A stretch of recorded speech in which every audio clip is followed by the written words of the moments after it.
15 free Lacy crochet square patterns. This Lacy crochet square has a delicate look that makes it stand out.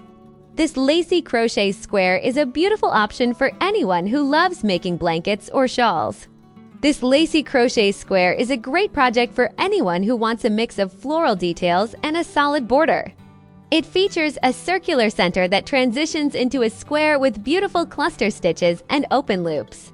This Lacy crochet square is perfect if you hate sewing pieces together at the end of a project.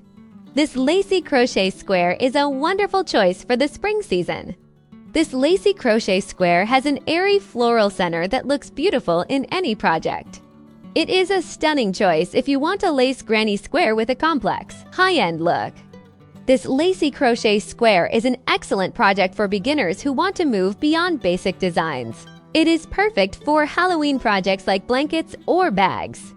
This Lacy crochet square is made almost entirely of treble crochet clusters and long chain spaces. This Lacy crochet square uses the fillet technique to create a stunning floral pattern.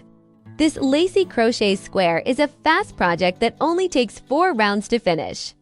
This Lacy crochet square stands out because of its beautiful 3D texture. This Lacy crochet square is designed with a very wide, open mesh that creates a sophisticated web-like appearance. Find all these patterns and more on craftinghappiness.com. The link to the roundup is in the description.